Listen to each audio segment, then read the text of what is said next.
Mukhang may hindi nito naituloy ang sasabihin nung takpan ng batang babae ang bibig nito.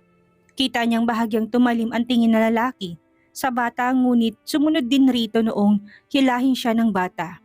Sinundan niya ng tingin ang mga ito at kita niyang lumabas sa mga ito sa kahoy na pinto. Umikot pa ang tingin niya sa paligid at napagtantong kahoy lang ang bahay. Lumipas ang ilang minuto hindi pa bumalik ang dalawa. Para na siyang batang paslit na naghihintay na pumasok ang mga to sa loob. Noong nahagip niyang pabalik ng mga ito, ay tinutok niya ang tingin sa kahoy na dingding. Nilaro niya ang mga daliri sa naramdamang kaba na hindi niya alam kung saan nanggaling. Sigurado ka bang hindi mo alam ang pangalan mo? Kunot noong tanong ng lalaki sa kanya. Umawang lamang ang mga labi niya. Kahit na anong piga niya sa kanyang isipan ay wala siyang maalala. Hindi niyo rin ba alam ang tirahan na to? Naiyak na tanong ng bata. Nagsalubong ang kilay niya matapos makita ang pagbagsak ng luha sa mga mata nito. Hindi niya alam, ngunit nakaramdam siya ng lungkot para dito. Pasensya na pero hindi ko maalala. Paano ba ako napunta rito? Mahinang tanong niya. Humikbi lalong bata habang umiwas ng tingin ng lalaki sa kanya. Mama, hindi niyo rin po ba ako kilala? Umiyak na tanong ng batang babae. Namilog yata ang ulo niya at nalaki ang mga mata sa narinig. Tinawag ba talaga siya nitong mama? Anak kita? Wala sa loob na tanong niya rito. Ilang beses na tumango ang bata at mahigpit na yumakap sa braso niya. Umiyak ito na umiyak doon, ngunit para siyang estatwa na hindi makakilos dahil sa ginawa nito. Naguguluhan niyang nilingon ng lalaki ng tingin itutok sa dingding. Tila ayaw siya nitong tignan. Totoo bang anak ko siya? Nalilitot nang hihina niyang tanong sa lalaki. Sinulyapan siya nito, ngunit kaagad rin nag-iwas ng tingin. Dinig niyang mahina ito nagmurat, may sinabi pa na hindi niya maintindihan. Mama, nagagalit po ba kayo? Inosenteng tanong ng bata. Wala sa loob na napatitig siya rito.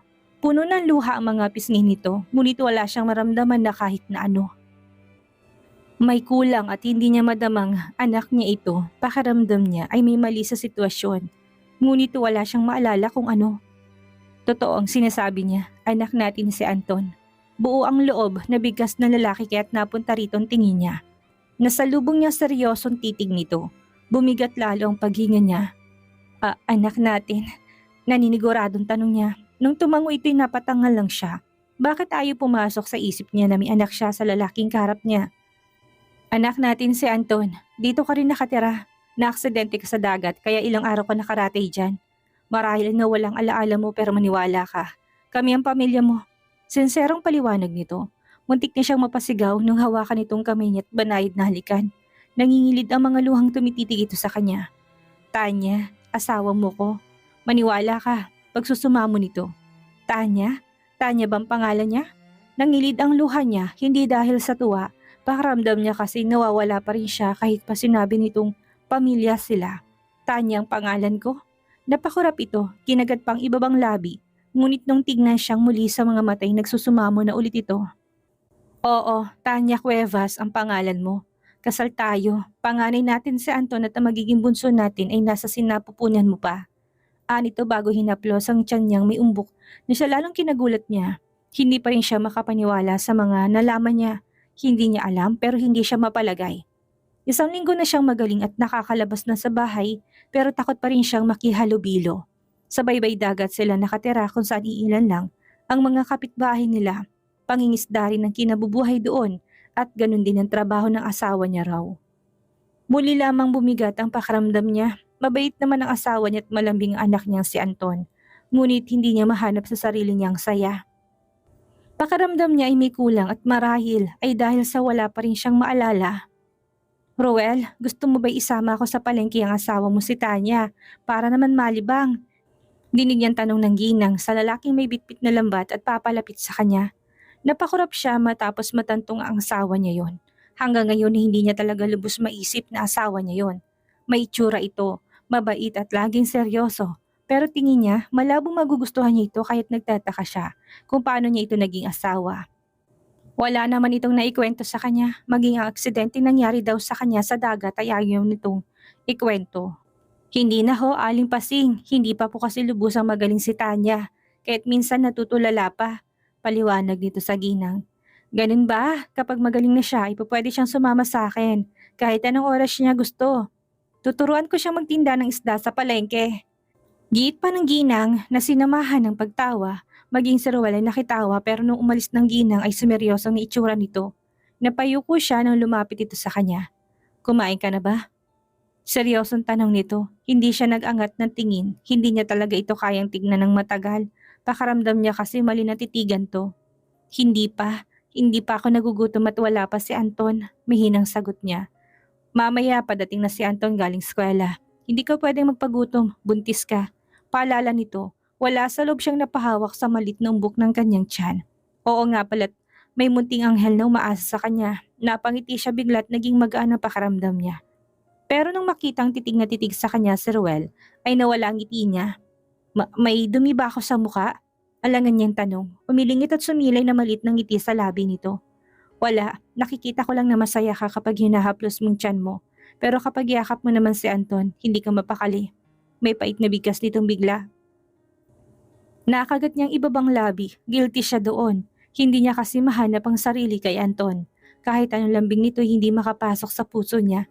Samantalang pinagbubuntis niya ay wala pa man sa mundo'y napapasaya na siya. Iniisip niya na lang na dahil nga buntis siya kaya't hindi siya magiliw kay Anton. Pasensya ka na, ayos lang. Kapag bumalik ng alaala mo, babalik na rin ang giliw mo kay Anton.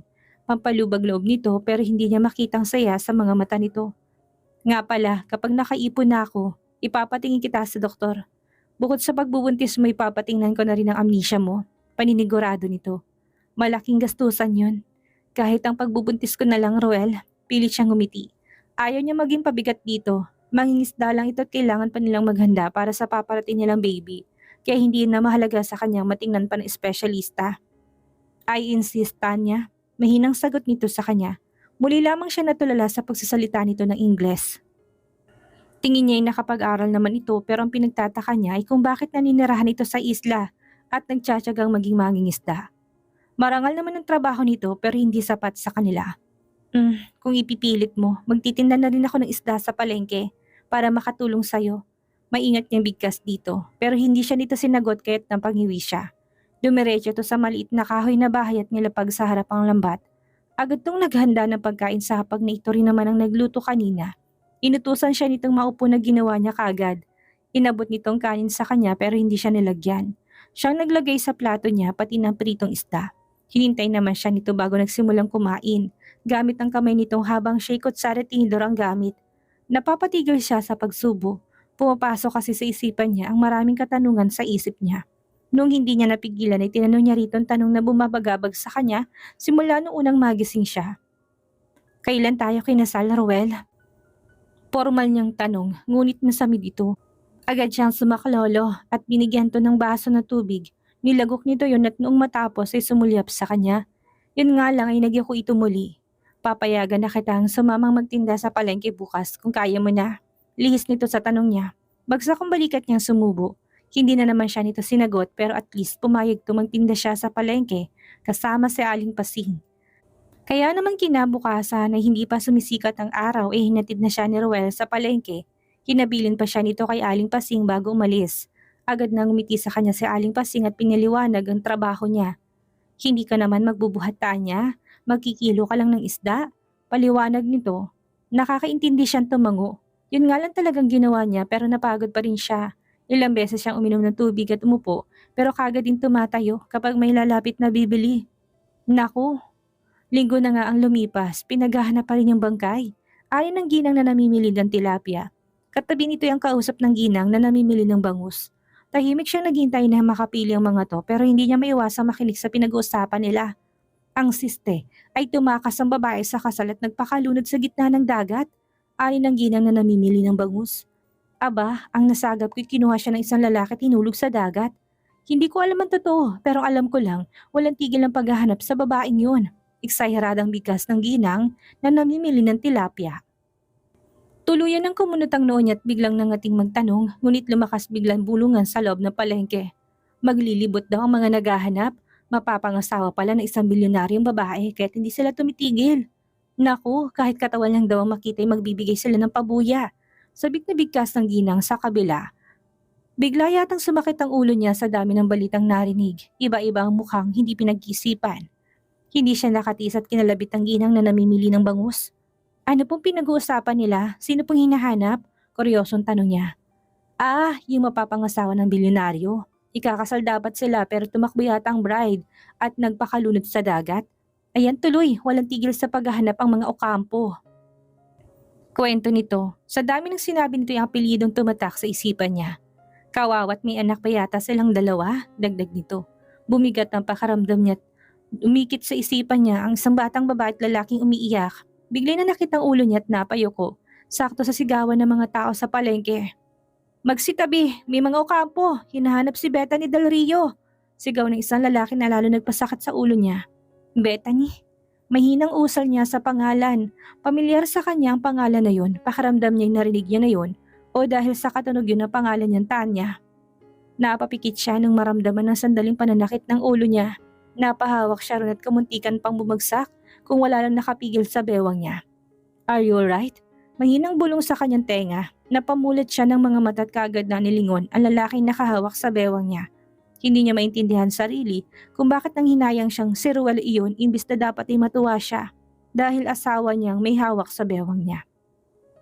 Tila ba ibang inaasahan niyang makikita sa likod niya, napatikim siya at kaagad na umayos ng tayo. Pilit din siyang umiti rito upang mawalang pagkakunot ng noon nito. Ayos lang ako. Bakit ka ba nandito? Hindi niya napigilan ang pagiging mataray sa boses niya na kinakibot ng labi nito. Dinalhan kita ng pagkain pero mukhang hindi ka okay. Isasama na lang kita pa uwi. Desisyon nito. Pero hindi pa tapos ang trabaho ko. Mahina niyang protesta. Ayaw makaagaw ng atensyon lalo pat nagkukumpulan ng mga tao dahil sa mga paparating na kilalang tao yata. Pumirmi mga labi ni Ruel at nilingon ng siksikan ng mga tao. Umilingit at halos mabawi niyang kamay nung hawakan itong palapulsuhan niya. Hindi ka safe rito. Muntikan ka na nga matumba, hindi ka pa talaga tuluyang magaling. Medyo nainis na bigkas nito. Gusto pa sana niya magreklamo at ituloy ang trabaho niya, ngunit mahina na siya nitong hinila paalis doon. Binulungan lang nito sa aling pasing na kagad namang tumango. Saktong paglabas nila sa palengke siya ring nagpaparada ng mga nagagarang sasakyan. Kumikinang at halatang yayamanin ng nakasakay. Nakatanaw pa siya doon kahit pamalayo na sila.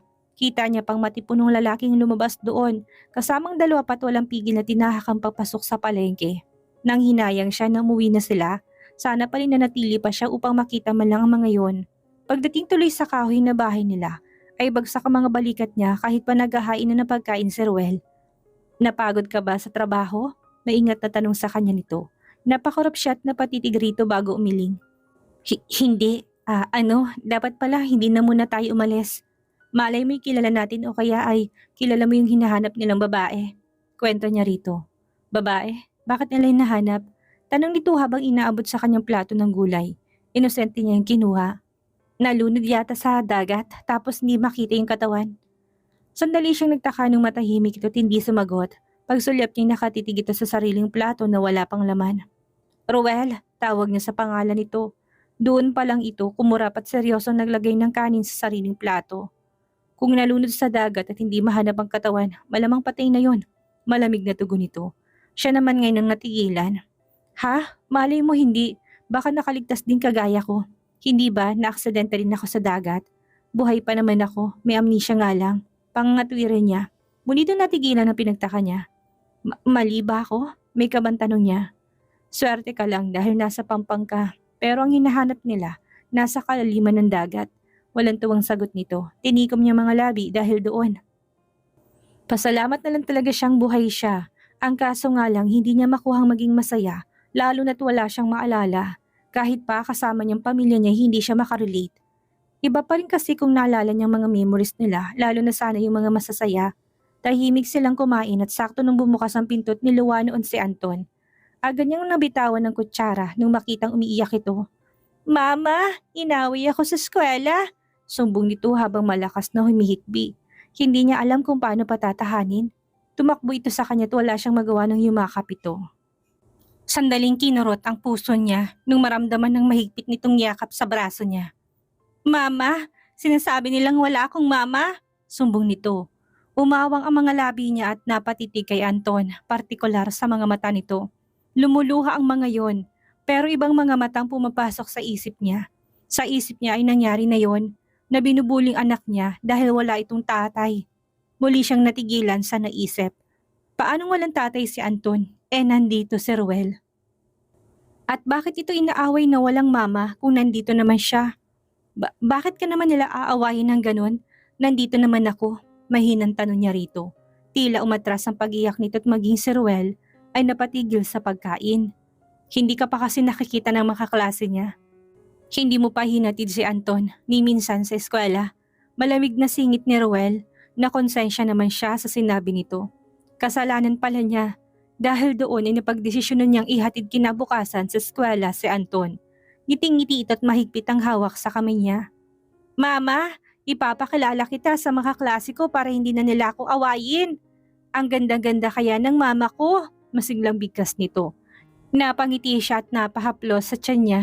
Tila sanay ang tenga niya nang marinig ang mga yon sa wikang Ingles kaya't hindi niya napigilan at natanong si Anton. Anton, Ingles ba ang madalas na gamit mong salita kapag kinakausap ako? Magiliw niyang tanong. Bigla itong napasimangot. Mama, kinder pa lang ako. 6 pa lang. Hindi pa ako marunong mag-English na yan. Protesta nito. Umawang ang mga labi niya. Mali ba siya ng akala? Pero bakit sa isip niya isa na itong magsalita ng Ingles? Saka bakit si Ruel ay sawabit magandang accent sa wikang Ingles? Sigurado ka ba? Hindi ba mommy ang madalas na tawag mo sa akin? Nalilitong tanong niya rito. Mukha itong natigilan at humigpit pang hawak sa kamay niya. Minsan po, mahinang sagot nito pero pakaramdam niya nagsisinungaling ito. Bumigat ang damdamin niya pero pilit na ngumiti. Siguro mahilig siyang manood ng mga Ingles na palabas kahit naisip niyang nag-i-English din si Anton. Ayaw naman niya sumama pa ang loob nito kahit hindi na niya pinilit. Hinayaan na lang niya ito magkwento kahit pa wala naman siyang maalala sa mga sinasabi nito. Hanggang sa classroom ang daldal nito. Tumigil lang nung makita ang teacher nito. Teacher, kasama ko po si mama ko. Sigaw nito kahit maging ang kaklase ito yung nagbulungan. Hala, may mama pala si Anton? Hindi nga, mama niya yan? Bakit hindi niya kamukha? Girlfriend lang yata ng tatay niya yan eh. Bulong pa ng isang bata. Akala ko ba single father ng tatay niya? Sabi ni nanay yun, bulong pa ng batang babae. Saka buntis yung mama niya? Nangunot man ang noon niya sa mga bulungan na hindi niya maintindihan. Ay pinilit niyang ngumiti lalo na nung lumapit ang guro ni Anton. Titig na titig ito sa kanya pagkatapos ay susulyapan ng hawak na cellphone. Magandang umaga po, hinatid ko po si Anton para hindi na siya mabuli. Pagkausap niya sa guro pero nakatanga lang ito sa kanya pagkatapos ay nanginginig ang kamay na tinapat sa mukha niyang hawak nitong cellphone. Bethany Del Rio, buhay ka? Gulantang na tanong nito na nagbigay gulat sa kanya. Tanya Cuevas po ang pangalan ko ma'am. Mama po ako ni Anton. Paliwanag niya sa gurong nagugulat pa rin. Hindi ikaw si Bethany? Muling tanong nito, umiling siya dahilan upang mapakurap to. Sinulyo pa ng sa cellphone at tinarap sa kanya. Medyo kamukha mo, mahinang usal ng guro. Napatitig siya sa larawan. Isang magandang babaeng naroon at nakasuot ng corporate attire. Malabong siya yon dahil sa dagat ang bahay nila ni Ruel. Oo at hawig niya ang babae pero tingin niya'y mayaman yon. Lumipad ang mga mata niya sa headline ng balita at halos magulat siya. Matapos mabasang yun din palang pinaghahanap kahapon.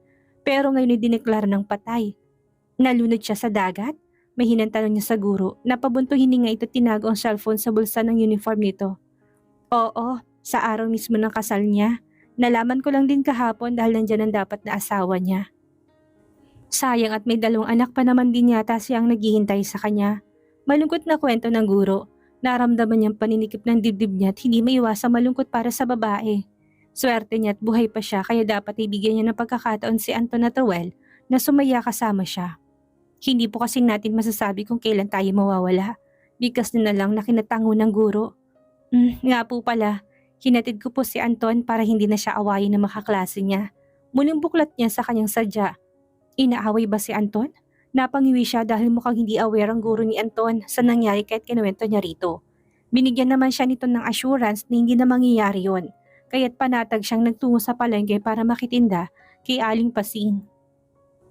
Kapag kabuanan mo na, hindi ka muna nung magtatrabaho. Ani nito bigla sa kanya. Hindi po muna hanggang sa pwede ko nang isama ritong bunso ko. Nakangiting sambit niya. Isa pa, huwag ka kagad papayag kapag nangalabit si Ruel. Naku, hirap ng buhay ngayon at baka masundan ka agad yan. Litanya pa nito na ikinainit na pisngi niya. Hindi po, hindi naman po kami nagtatabi, pag-amin niya. Totoo naman yon, ang katabi niya palagi matulog ay si Anton. Si Ruel ay sa maliit na papag natutulog. Yun ang kinapagtataka niya kung bakit ayaw nitong tumabi sa kanya. Pero nagpapasalamat pa rin siyang humiwalay ito dahil hindi siya komportable. Ano, mag-ingat lang kayo pero hindi dapat na maalis yun sa inyong mag-asawa. Ikaw rin, baka maghanap ng iba si Ruel. Biro pa nito. Kinagat niyang ibabang labi, kusa nga siyang napapaiwas ng tingin kapag tinitignan siya ni Ruel. Pakiramdam niya kasi nagtataksil siya kahit pa asawa naman niya to.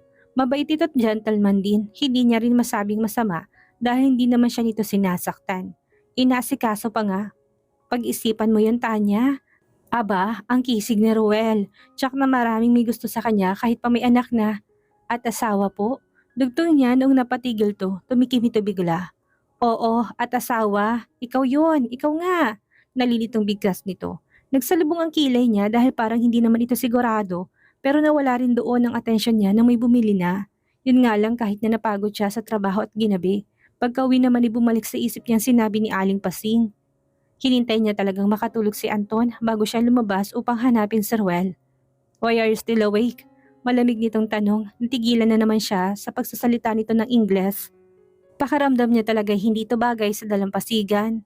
Sayang at wala ang alaala niya, hindi tuloy niya alam ang background nito at nahihiya naman siyang magtanong. Hindi ako makatulog. Pagsisinungaling niya na medyo totoo naman. Paano siya makakatulog kung umuulit sa isipan niyang usapan nila kanina ni Aling Pasing?